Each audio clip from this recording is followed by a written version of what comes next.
You stand on the shore of the ocean watching the tide come in. You sense the call of the sea beckoning to take you further. You step forward little by little, not knowing what to expect, but expecting more. You keep going as the ocean calls you to enter in to deeper waters.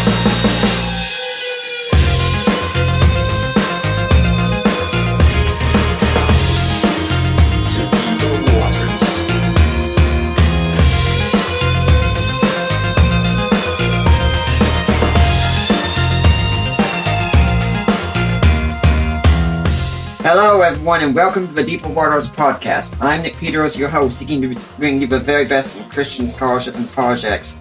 And today, we've got someone back on the show today who was actually one of the first guests that I had on the Deeper Waters podcast early on. And on the very first month, this guy agreed to come on. So I owe him a lot for helping us kick off the chain of excellent guests and such we've had. And that guy is Koch of Stand to Reason. Last time he was here, we were talking about his book, Tactics. And so I know about Greg is he doesn't write as many books as a lot of the others do, but whenever he writes one, it gets a lot of attention.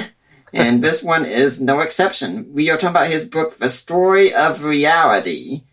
But who is he? He holds MA degrees in both projects and philosophy. He's spoken on over 70 university campuses and hosted his own radio talk show for 26 years defending Christianity worth thinking about. Greg is founder and president of Stand to Reason, STR.org, and serves as adjunct professor of Christian projects at Biola University. So, Greg, welcome back to the Deeper Waters podcast. Well, Nick, I am really glad to be talking with you again, and I'd forgotten that we did that one. I knew we did a podcast together, but I'd forgotten it was right at the beginning of your season of podcasts. So I'm thrilled to be back with you. Yeah, I'm thrilled to have you back here. But if my audience doesn't know who you are, they're not familiar with Stand Reason or anything like that, tell us a bit about how you got to be doing what you're doing. Well, it's ironic you ask me now because we're 3 days off of our 24th anniversary for Stand to Reason. So 24 years and 3 days ago, we launched this enterprise. Our goal was to build an organization. And by the way, we certainly didn't expect it to be as big as it's gotten with the footprint that it has. We're thrilled about that. But our goal was just to make our contribution to thoughtful Christianity, to get Christians to think more carefully about their convictions and to engage other people in not only a thoughtful but a gracious way, because there are conversations that we were watching between a lot of Christians and non-Christians was on the shrill side. And we wanted to try to help encourage building a certain type of individual. We call it ambassador for Christ, that has knowledge, of course, but has tactical wisdom, which we talked about on our last podcast together, and also has the character that will commend the message rather than detract from the message. We wanted the engagements to look more like diplomacy than D-Day.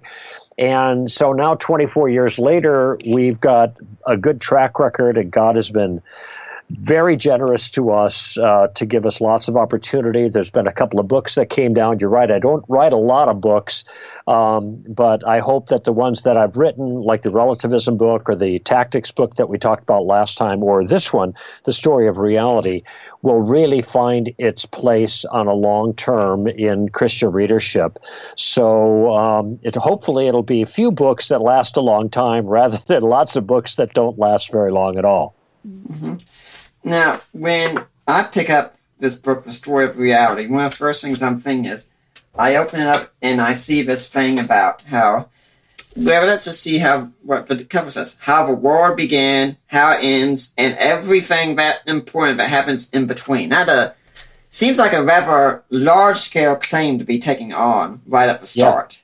Yeah, you're right. And the key word there is everything important that happens in between. So it's not a book on world history. Well, now I take that back. In a certain sense, it is a book on world history, but not the way most people think of it. It's the world history that really matters. It's the world history from God's perspective. It's God's redemptive plan for mankind, how the world began, and then there's going to be an ending. And I want you to see the important things that happen in between. And most of what happens in the world is not important. It's activity. I mean, it's significant in a personal level, but it's not important in an eternal sense. And so I was trying to focus in on those things to tell the story broadly of the Christian worldview, and in a way that people can grasp it, they could understand it. It's not overly complex. It's not overly theologically detailed, I guess, or weighty in one sense, but I did want to cover the main issues in a way that was substantive and adequate to the importance of those issues. So it's I didn't dumb anything down, but I tried to throw the ball in a sense so that people could catch it. And I did it in less than 200 pages, so I'm pretty thrilled about that. Yeah, this is a very quick read in many ways. You could read it in maybe 2 or 3 days if you wanted to. Now, something else that strikes me is you talk about it being the story of reality. And currently some people would say, yeah, but that's the word, story. I mean, Cinderella is a story. Peter Pan is a story. Is all you're doing giving us just a story? Well, you know, I use that language on purpose, Nick, and the reason is because I start out by talking about worldviews as a picture of reality, and I use a picture puzzle as a metaphor to help understand worldviews. First of all, they meant to be a picture of reality. Secondly, this is a picture that has pieces to it, and you have to assemble the pieces in the right way to get the full picture. But then I quickly shift to another metaphor, another way of talking about it, which I actually think is a very accessible way of talking about it, a good way of talking about it today, and that is a worldview is like a story. Now, when you think about stories have 4 parts to them. They have beginning, which introduces the main characters and introduces the kind of world that you're in. So if you pick up a book and the first couple lines say something like, in a hole in the ground there lived a hobbit. Okay, well, now you know you're not in Kansas anymore, right? You start to, the author introduces you to the world that he is going to describe in the story. And so they have a beginning. Then something goes wrong, and the rest of the story is about how that conflict gets resolved. And so you have conflict resolution at the end of the story, and then you have kind of, they lived happily ever after, kind of a resolution to all the loose ends. Writers call it a denouement, which is just how everything gets tied off at the end. So I do think that the Christian account can be told in a story form. But there's one point that I make, and it's what you're getting at here, Nick, right in the beginning of the book, and that is this story does not start out once upon a time. Because it wasn't meant to be understood as a myth or a fairy tale, Cinderella, Peter Pan. This is rather a story about the way things actually happened, things that really took place or are going to take place in the future, people that really existed in places that really existed. So this is a story that is fact or history, not fiction. Now, the key here for me is people getting the point that this is the kind of story that I'm telling. Now, of course, I have to substantiate that claim. I have to give reasons why I think this story is, in fact, the story of reality. That's a different step. But I'm trying, I spent a lot of time at the beginning of the book, the whole first section, really, which is kind of an introductory section, and that section is simply called Reality. And I talk about the confusion people have when they think about religious accounts, and I focus on the issue of the true story. And because people think of religion kind of like a spiritual fantasy club. They won't say your religion is false. I mean, that would be kind of rude or intolerant, but they don't think it's true either. I mean, not like gravity is true. And so what's really critical for me is, in a sense, I think this is the strength of talking about story. Your impulse, your question is a good one, because when you see the word story, you think, well, this is a fiction. And I am grabbing on that word specifically so I can tell the world through the book that this story is not a fiction. This is a true story. It's a story of the way things actually are. And then try to give some reasons throughout the book why people should take that seriously. So this is the story of reality. That's the point of the title. I think story is an apt metaphor because we are telling a story. It's like, Nick, if you were to write the story of your life. Right. All right.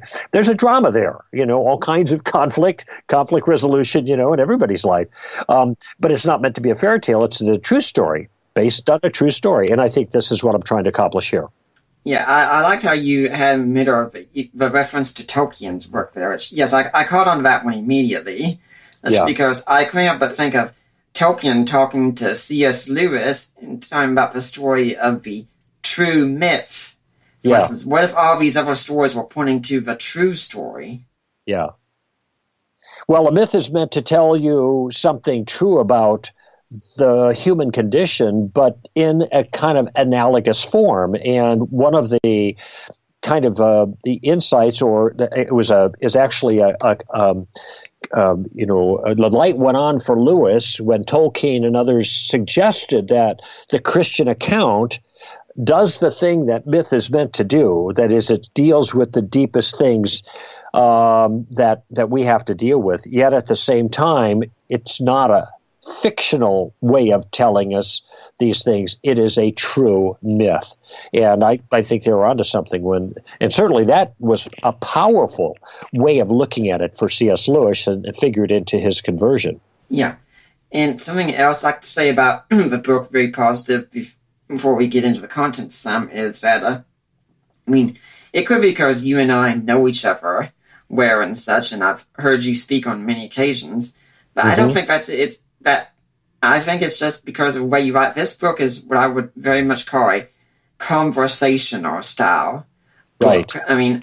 I read many fine academic scholarly books, and they're on point to read and such, and I get a lot out of them, but this one, it almost seemed like I was sitting down and I was talking with you, and I could hear you saying every single thing in the book to me. Uh-huh. Well, I am so glad to hear you say that, Nick, because this was specifically something I had in mind. And as I look at over 150 reviews now, just in the last couple months over on Amazon, there's a lot of people who say the same thing. And J. Warner Wallace said that to me, too. We're close friends, and he, the Cold Case Christianity guy, and he told me, he said, it sounds like you're talking to me. And this is the reason. Look, I went to Mere Christianity, and I used Mere Christianity as kind of a model to me because I felt that Lewis had the same kind of engagement with the reader in his style of writing Mere Christianity. He conversed with the reader. He just didn't lay facts out like many scholarly books do it. And so I was really working hard to get that style in my own voice into the text. And, you've listened to a lot of stuff I've done, Nick, and so you kind of have an ear for my voice, and I'm glad that you think that voice came across in the book, because I think that makes it really readable.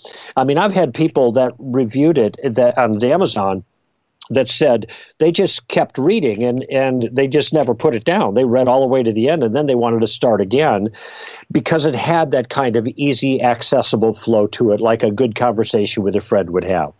Thank you. Yeah, and I think one more positive thing I'd say about it is, I do read the big academic books, and I think we should. That I could picture, for instance, that listeners of the show know that Mike Lacona is my father-in-law, and so yes, I did read his big book on the resurrection of Jesus. Yeah. His daughter, who I'm married to, will probably never touch that book unless she's moving things around here in my office. Or throw it at you. yeah. But I could easily picture her, if she wanted to, just sitting down and going through your book and say, okay, this is simple. I can understand this. Yeah. Yeah. And I think it's simple without being simplistic. And maybe you can weigh in here, Nick. But I just think that I made reference before that I wanted to tell the basics here, but not in a simplistic way. I want it to be accessible, throw the ball so people can catch it, but still have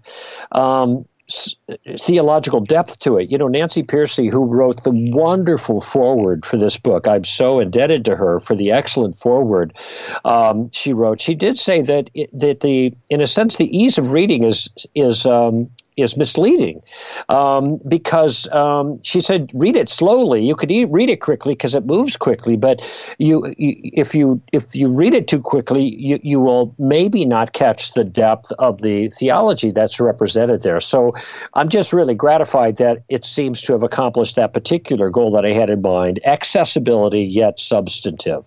You know, couldn't that answer the concern of so many preachers that really like to preach what I essentially call fluff from my pulpit, when I was like, yeah, but if I go into deep theology, if I go into apologetics and such, I'm going to have to lose some of my audience because they won't understand it. Yeah. Well, this is, this goes back to Stand to Reason. We started out talking about the organization that I'm involved with, and we realized for a long time that what we do as an organization is we're translators. So we'll take the smart guys that you and I both read and try to take their information and then translate it without losing the substance. Again, I don't want to say put it down on the lower shelf because, frankly, as you know, a lot of stuff can't go that low. It's too substantive. At the same time, we do want to throw the ball so people can catch it. We want to make it accessible. Well, let's start looking into a book. Naturally, we won't have time to cover everything, but then that's why you buy the book anyway. You sum it up in 5 words. The story of the world can be told in 5 words, and that's a pretty big claim, but those words are God, man, Jesus, cross, resurrection. You think that's all you need? Well, I think that's all I need for the task that I had in mind. Okay, and so what I was trying to do is give the story of reality, and when you have a story, of course, you have to have a plot line, and the plot line represents the most important things that happen in the order that take place, also kind of laying over that form that I described earlier of beginning, conflict resolution, and final restoration or ending, okay? All stories have that. And so those 5 words actually represent that. Let me just give you the story quickly. It's fairly simple if I give you the overview. The most important things that happened in the order they took place. So you start with God, and God created everything, including man, to be in friendship with him, but man got himself in a heap of trouble, and so God initiates a rescue operation by becoming a man himself in the person of Jesus. So now we got God, man, Jesus. Jesus does something throughout his life, the way he lives his life, and also through his death on a Roman cross, that's your 4th word, that it provides a solution to the problem. And what we decide about what Jesus did in his life will determine what happens to each one of us at the final resurrection. So there it is, God, man, Jesus, cross, resurrection. God the beginning, final resurrection at the end, and everything deeply important that happens in between. What I like about those 5 words, Nick, is that for those who are theologically minded, you're already thinking of theological categories, like systematic theology, like theology proper, God, biblical anthropology, doctrine of man, Christology, the doctrine of Jesus, soteriology, the doctrine of the cross, eschatology, the final things. See, those things are in there. Now, I don't use those fancy words, obviously, but there I'm giving substantive theological information, but I've organized it in a way that anyone can remember. In fact, some of your listeners already got the 5 things. because the logical order. When I taught this at my church, my youngest daughter was 6 years old, and she was sitting in the front row ticking off the 5 things on her fingers from her own memory because she had learned it quite easily as I was doing the teaching: God, man, Jesus, cross, resurrection. So I can take that and use that as an outline in my own mind anytime I'm trying to explain Christianity written large, not starting with Jesus, but starting with the beginning. Jesus is in the middle. And Jesus doesn't make much sense without the beginning parts that show that he's an answer to the problem, the conflict that's created. So I can use those as an outline to explain to people, and I can go as in much detail as I want in any given area as I think is necessary. Working with kids, you lay a foundation and you keep it really simple. You talking to adults, then you can use the same outline with Bible study class, sermon series, absolutely same outline, just go into more detail. It's got tremendous flexibility. All you have to remember are those 5 words: God, man, Jesus, cross, resurrection. That's the outline of the book, and that's the outline of the story of reality. And well, before I ask you something about that, I'd like to remind everyone you're listening to the Deeper Waters podcast. We got Greg Koch on this week talking about his book, The Story of Reality. But if you're here next week, we are going to be talking about one of those big academic tomes, in fact. Craig Blomberg is going to be back with us next week. We're going to be talking about the historical reliability of the New Testament. A large book he wrote probably within the past year or so. Good light reading, only about 800 pages or so if you want it. So, but now let's get back to Greg Koch talking about the story of reality. Now, I noticed you talk about conflict, and I think this is something interesting because some people seem to think one of the greatest defeaters of Christianity is the problem of evil. But in reality, the problem of evil is essential for Christianity. Well, it's not just essential for Christianity, it's essential for any worldview.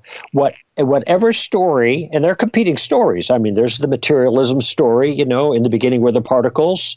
That's the atheist's worldview. There's the Eastern religion story. In the beginning was mind, and in the end was mind, and it was all mind, After that, that's part of a story. You have all kinds of other religious stories. But one thing everyone knows is true is that something is wrong with the world.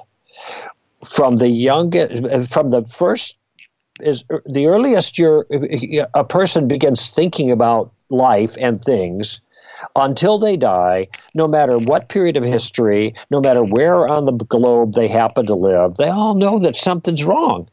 And so we're trying to figure out what that is. And by the way, the thing that's wrong is moral, which is why this issue characterizes itself is formulated often as the problem of evil.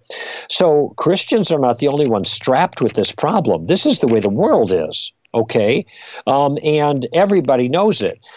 That means that if you're going to adopt a story of some sort, a worldview or a religion of some sort, if your view is going to be adequate, it has got to deal with the single most pressing issue that everyone is aware of, and that's the problem of evil. What's the problem, and how do we fix it? Okay, and Christianity gives a characterization that, first of all, makes sense of the issue.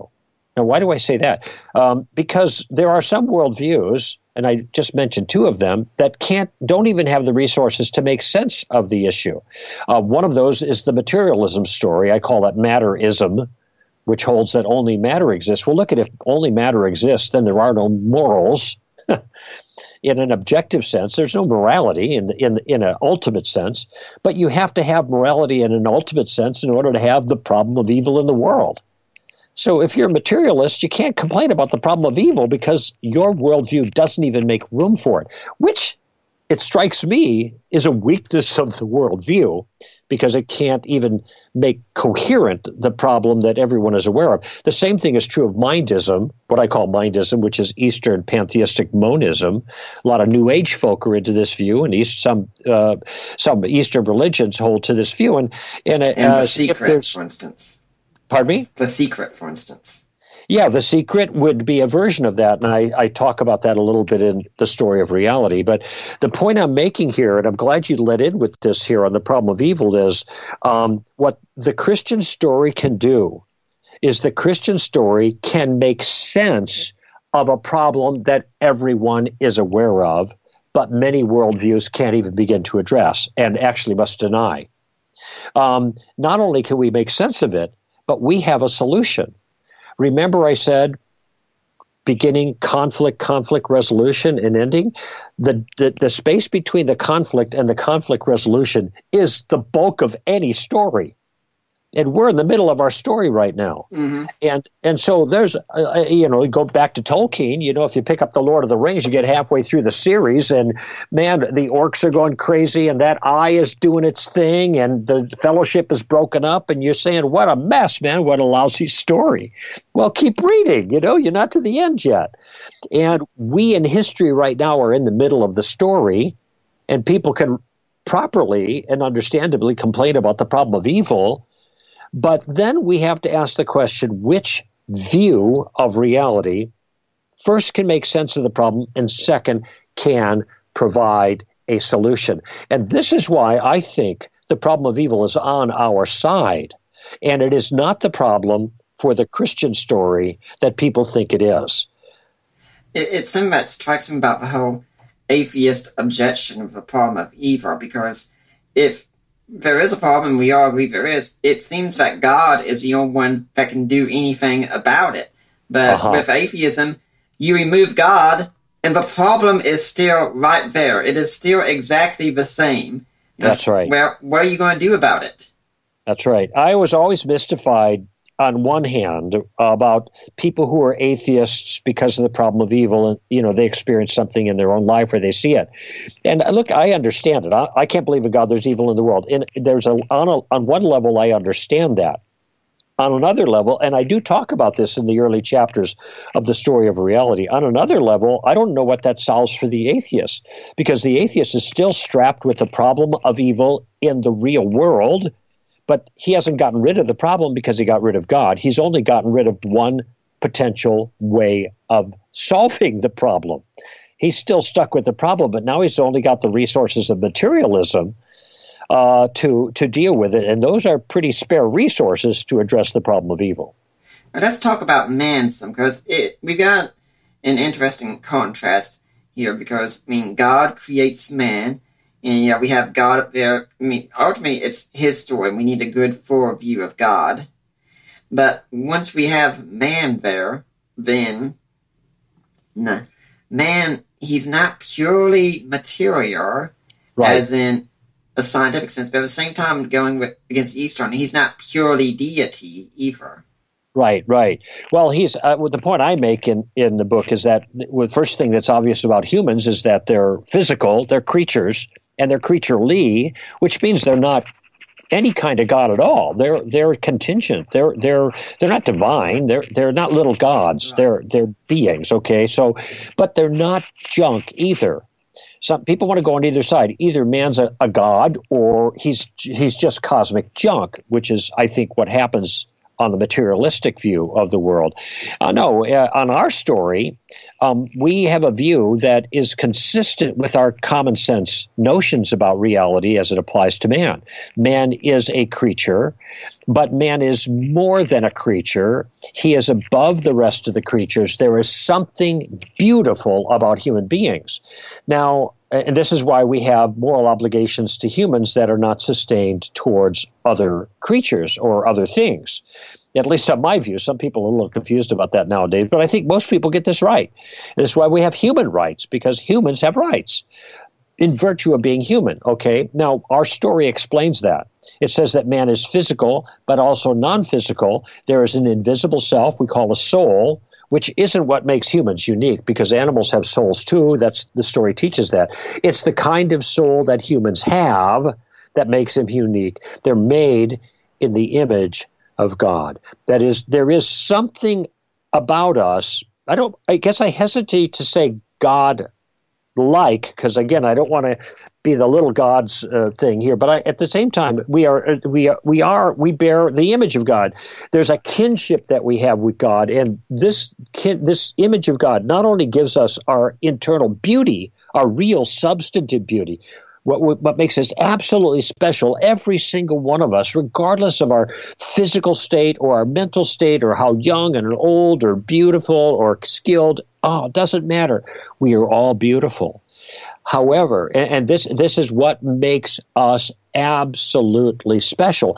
And it is also what makes it possible for us to be in a friendship with God, which is what God desired in the beginning, intended in the beginning. God wanted us to be in friendship with him. So now we have God creating everything, including man, which is the most important thing in the creation, in a very special way, to be unique, to be in friendship with God. But man was created in such a way, and I go into some detail about this issue, so that he could grow in goodness, so he could enjoy the kind of happiness that God experiences. But in order for him to be the kind of creature that could grow in goodness, he would have to be a creature that had the potential, that had genuine moral freedom. He could choose the good or he could choose the bad. And unfortunately, man did not use his freedom well. He used it not to sustain the friendship with God, but to rebel against God. He wanted to do his own thing.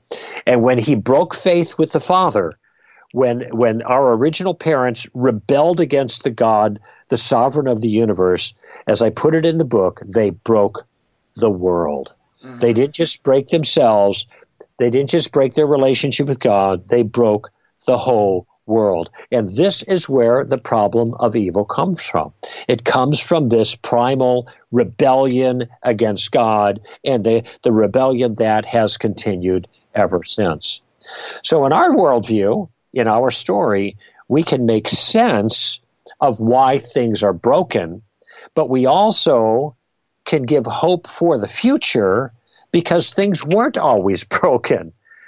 That isn't the way God originally made things. They can be fixed, but as you pointed out, they can't be fixed by man. They have to be fixed by God. Yeah, and we can talk a bit more about God next one. We're talking about Jesus, because maybe I'm mistaken, but I think in Christian theology there's a little bit of a connection between those two.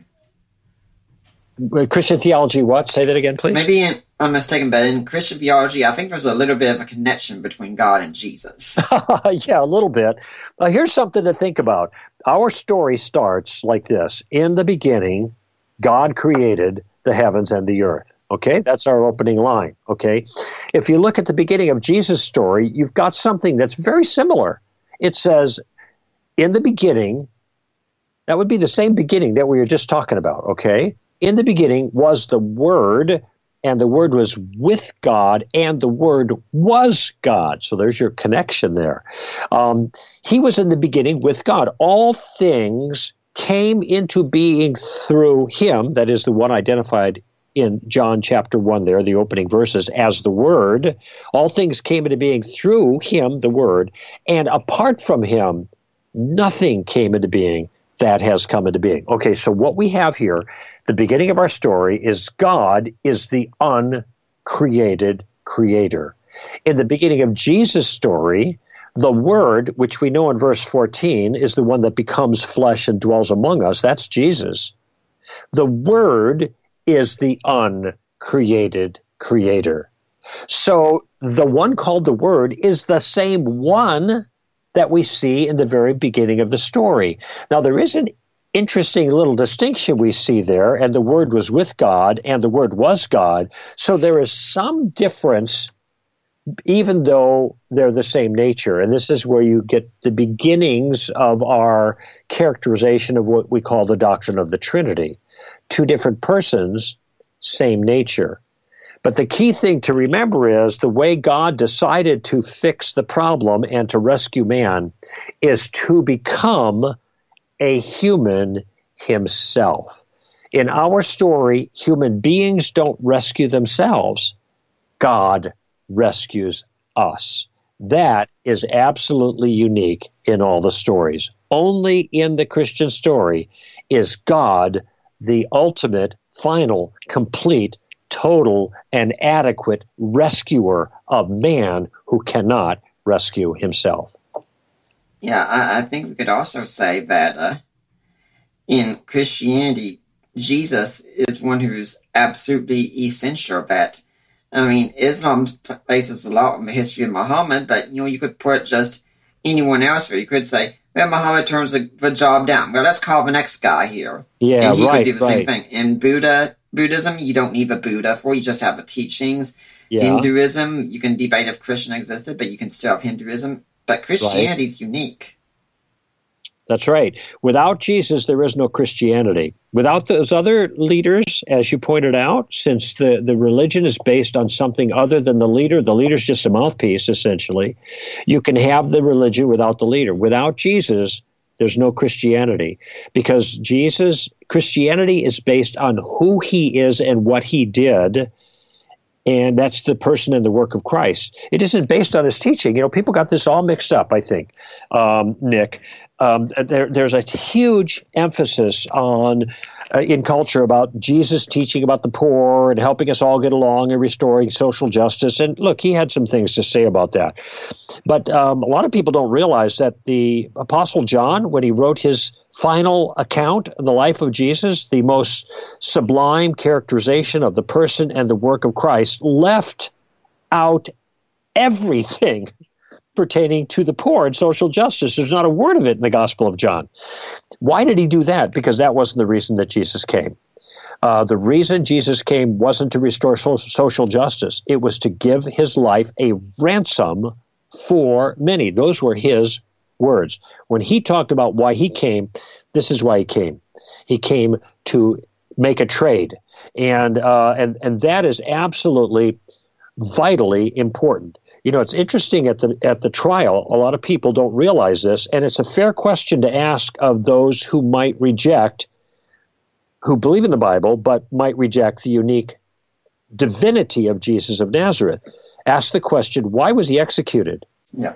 We have the trial details there, and here's the reason he was executed. Pretty straightforward. He was asked a question, are you the Christ, which would be the Messiah, the Son of God? And Jesus said, you have said it yourself. And that was the grounds for his execution. Not claiming to be Messiah, because they expected a Messiah. It was claiming to be the Son of God, which is making himself equal with God, and that was blasphemy, and that's what got him executed. So Jesus was not executed for what he did or what he taught. He was executed for who he claimed to be. Well, I'd like to remind everyone that you're listening to the Deeper Waters podcast, and everything we do here is listener-supported. And if you want to support us, I would so much appreciate that. I mean, we're a fledgling ministry. We're in great need of your support. You just go to our website of deeperwatersapologetics.com. There's a link on the side. Help support the work of Deeper Waters Christian Ministries. There's a link in there, and you click on that. It takes you to Risen Jesus. That's the ministry of my in-laws, Mike and Debbie Lacona.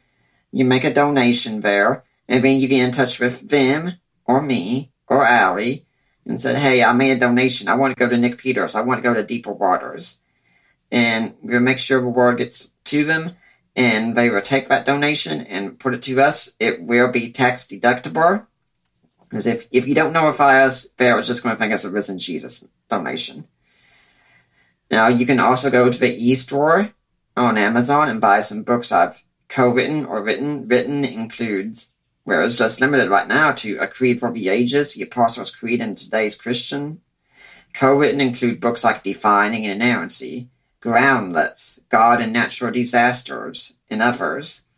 And then, Greg was just talking about how everyone is beautiful. Well, your woman in your life needs to know she's beautiful too. And I'm not sure if you've noticed this, but jewelry is a very good way to spread that message. So we've got a jewelry store, and you go there and you buy whatever you would want to buy for the lady in your life. It might be your wife, it might be your mom for Mother's Day, it might be something for your daughter. It might be a girlfriend that you hope will be your wife someday. But you go, you buy whatever you want. 25% of what you purchase goes towards Deeper Waters. Price doesn't change. We just give a donation still. And just let me know about it so I can get in touch with our salesperson and she can say, okay, I'll set it aside. And guys, like I always like to tell you, if you're buying this special for a lady in your life, just remember you can do this to make up for that screw-up that you recently did with her, or you can buy it as insurance, that screw-up that I know you're going to do in the future. Yeah. We speak from experience, don't we, Greg? Yes, you're a wise man, Nick. Hey, let me add a word to that, too. I've enjoyed our conversations together. I see the lineup of the people that you interview. You do quality work there, and the people who listen, should participate in that. I mean, it's pretty straightforward. You didn't ask me to say this, but I'm just going to say it.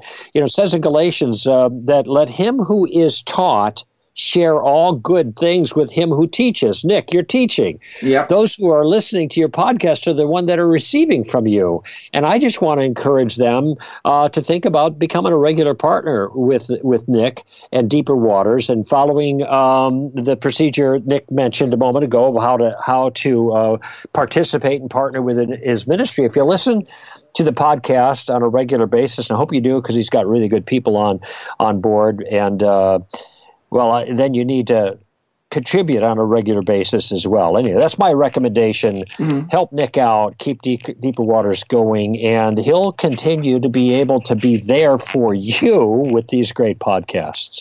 Thank you, Greg. And if you can't do that at the time being, at least consider going on iTunes and leaving a positive review so I can know you're out there. And if you have some a guest idea you have on the show, get in touch with me. I'll see what I can do about them and such. Now, Greg, do you have an organization you'd like to see people donate to? Well, yeah, Stand to Reason is a very similar situation that you're facing, Nick. But like I said, we've been around for 24 years. And here's what I want to suggest. If your listeners are regular listeners with you, they should give to you first, Deeper Waters first, because that's where they're getting fed with this kind of stuff. If they go to Stand to Reason and find that that's a kind of a helpful watering hole for them too, and they hang around there and use a lot of our stuff, well, then they may want to consider giving to str.org as well. But only if they find what we're doing to be useful. And so we always want to give before we ask to receive. And that's the very same thing, Nick, that you've been doing with Deeper Waters. You're giving first before you ask to receive from those who benefit from what you do. Mm-hmm. Well, let's get back to the story of reality here. And by the way, to donate, they go to str.org, right? Right. Okay. Now we come to the cross. Now, I'm not sure if you've seen it yet, but my wife and I just this week saw the Case for Christ movie. That's out. I have seen it. And I really, really liked it. I was so happy that there wasn't a false move in the whole movie. There was never a line that said, "What is your heart telling you to do?" Oh, yes. And it was just, the drama was fabulous. The acting was first rate. I guess it didn't do so well at the box office compared to some of the other movies that were not up to its quality. I just encourage every Christian to go there and to bring a friend that they've been talking with, because the case that's made in that movie about Lee Strobel's life is very compelling, and there is not an embarrassing moment in the whole movie. You don't have to be afraid to take any friends to that film. Yeah. Now, one scene in it has him talking to this priest back when he's a skeptic and seeing Jesus on the cross and saying, well, why was he on there? I mean, if he was God, don't you think he could just get himself down from there? And, that's something that a lot of people would think about that thing. So what is it about the cross that's so important? Well, in order to understand the cross properly, you have to understand the fall properly. What went wrong to begin with?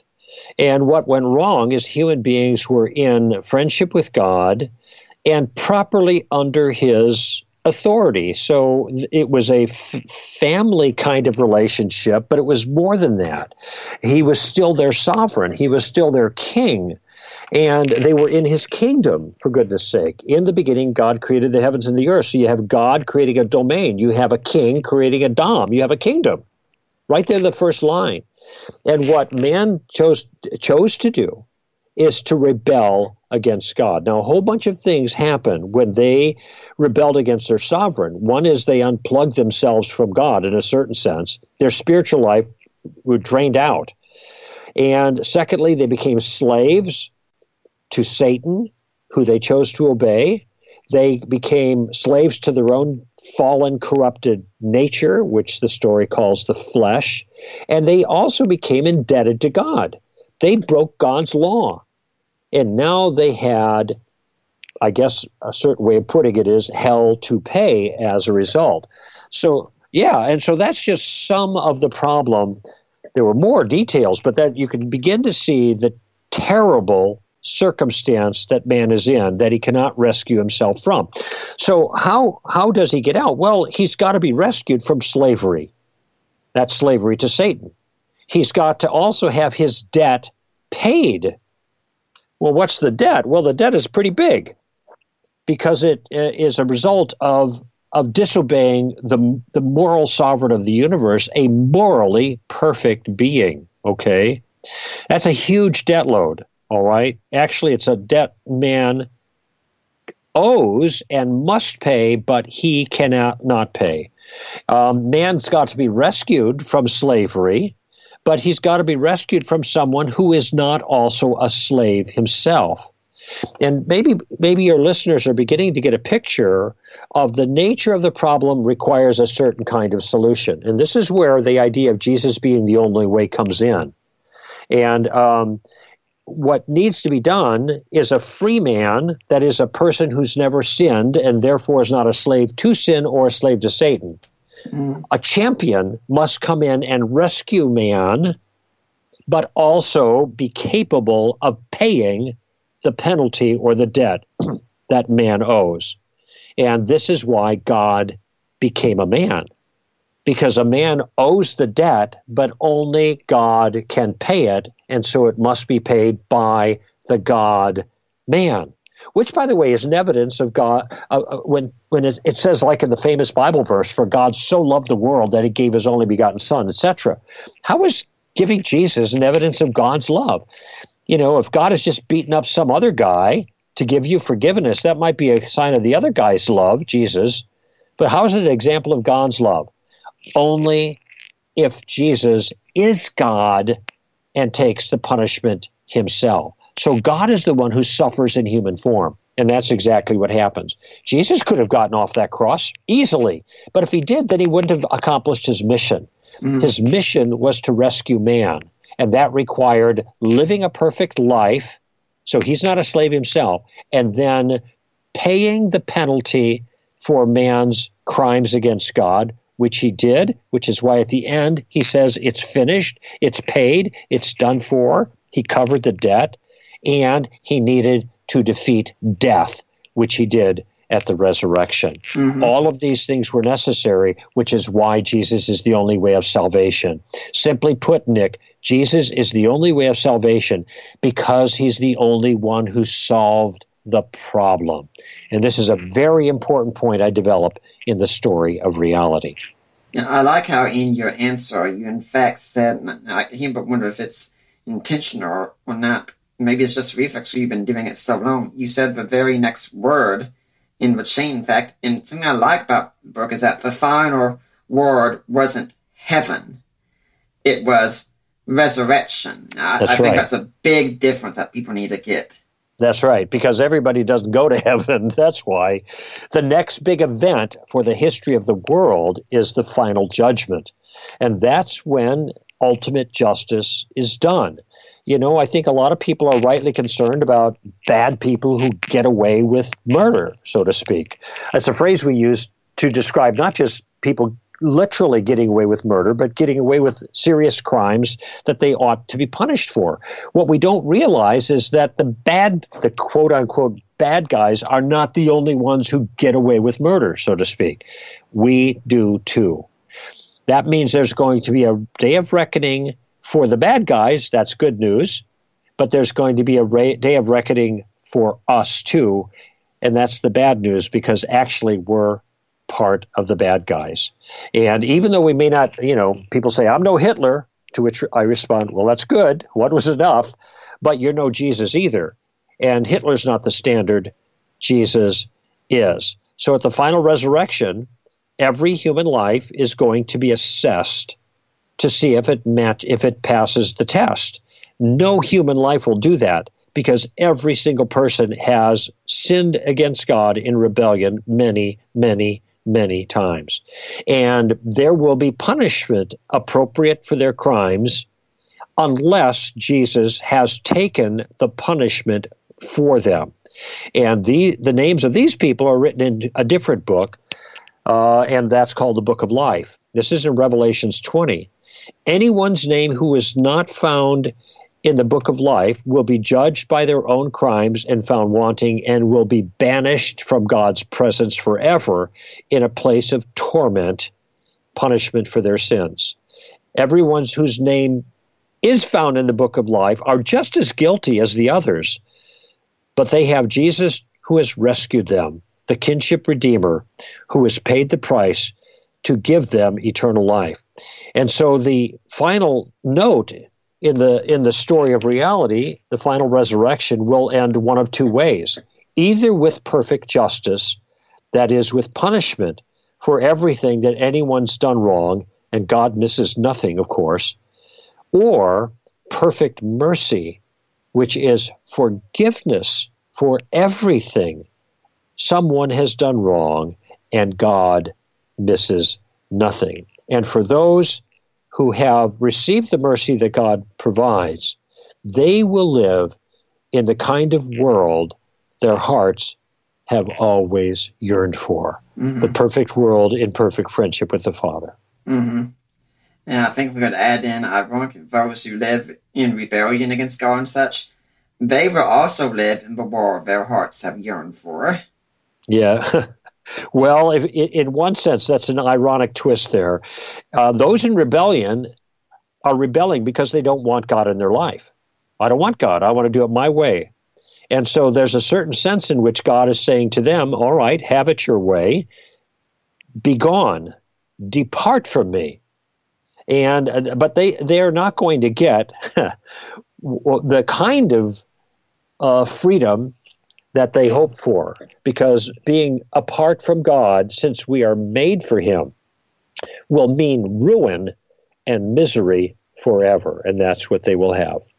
Yeah, I really like the point on resurrection, because I wrote a blog on this morning that God can often seem to be like an afterthought to many of us, that you can hear a call to salvation at the end of a sermon on Sundays, and Jesus kind of mentioned, yeah, this is the guy who does it and such, and the whole goal is so you can go to heaven when you die. As if once you go to heaven, your story is done, when really the Christian view is that resurrection is the story, because that's the ultimate defeat of evil. Right. That's right. This is what I think is really important when you look at the whole span of the Christian story. Is we talked earlier about the problem of evil, and which story of reality, which worldview can make sense of the problem, and we talked about some can't, but Christianity can. Our whole story is about the problem of evil, but the second issue is which story solves it.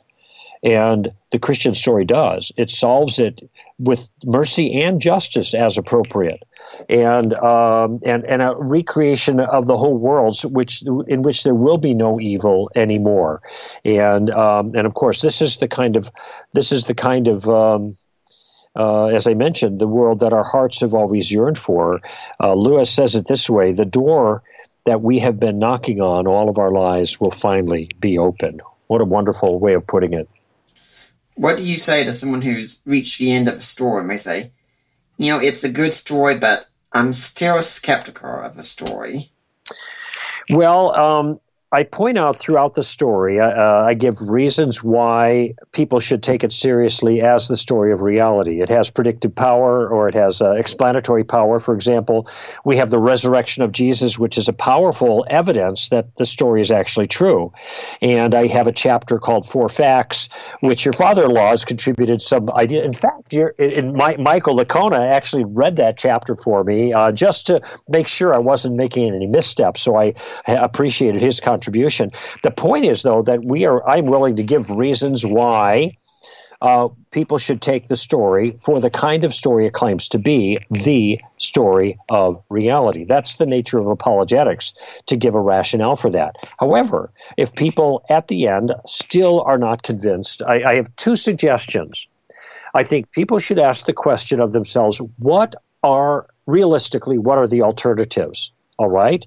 Is atheism a realistic alternative? Does it do a better job of explaining the world as we discover it? I think that far from the case, atheism does nothing to explain the world as we experience it. Or maybe some other religion does a better job of explaining it. So you have to think in terms of alternatives. Okay, I'm not fully convinced here, but how convinced are you of any of the other available alternatives? Okay, that's one thing. Every view is going to have its problems. You're not going to be able to tie off the loose ends. The second thing is, I have given, in a certain sense, made a modest case in favor of the truthfulness of the story of reality in the book, The Story of Reality. But there's a whole lot more that can be done. And your podcast, Stand to Reason's materials, and all the authors that you interview on your podcast, these are all resources that give more of the hardcore evidential information why God exists and the Bible's reliable and Jesus existed and is who he claims to be and all these other things. So if people need to shore up the evidence, there is plenty, believe me, plenty of material out there. There is nothing like Christianity in terms of having substantial evidence in favor of its worldview. Nothing at all. Well, I'd like to thank you for coming on. If anyone's interested, The Story of Reality, it's available at Barnes & Noble. I should point out Zondervan is the one who publishes this, so give your thanks to them. Barnes & Noble has it on paperback for $9.80, Nook for $4.99, and an audio for $14.99. Amazon has it on paperback for $8.79, Kindle for $4.99, audio for $16.95, and an MP3 CD for $9.97. Mm-hmm. By the way, Nick, I read the audio myself, so I read my own book here in The Story of Reality, just so people know. So it really is like having a conversation with you. Storyofreality.com is another place that they can go, and they're going to get some extras there if they want to go there. The storyofreality.com. And I just really appreciate the time talking with you, Nick, and showcasing this book. I actually think that there's going to be a lot of people who are going to read this book, and for them, they will understand Christianity in a way they never have before. As Christians or non-Christians, they're going to see it in an entirely new light. Mm-hmm. So, Greg, do you have a blog or website where people can get in touch with you if they want to find out more? Well, I'd say just go to str.org. We have a blog there, and it's a very well-known God blog. I'm not the one who makes the contributions there. We have a larger team that makes contributions there. So Stand to Reason is much bigger than just me. Yeah. We have thousands of pages on our website. We have over 1,000 videos on our website that I and other team makers have made, short vignettes that will help people with lots of stuff. Mm-hmm. Well, do you have any final thoughts you'd like to leave with the Deeper Waters audience today? Well, just the one I mentioned before, that I think one of the difficulties for Christians is they've never seen the big picture. Their puzzle, back to that metaphor, their puzzle is a pile of pieces, and they have never put the puzzle together in a coherent form before. And the purpose of this book is to put the big picture together so that followers of Jesus never get lost in the details again, which will help them understand their own story, but will also make it easier for them to communicate their story to others effectively. That's what I want them to think of. I hope if they have any doubts at all, go to the Amazon website and read some of the reviews. And they can take other people's word for it instead of just ours. Well, Greg, I'd like to thank you for coming on here again, and hopefully we'll see you back here again sometime. Well, I hope so too, and thank you for your hard work, Nick, on all that you do on that program, and just another encouragement for your listeners to support Deeper Waters. Well, I'd like to remind you all that next week we're going to have Craig Blomberg coming back on talking about his book, The Historical Reliability of the New Testament. For now, I'm Nick Peters, and I'm signing off.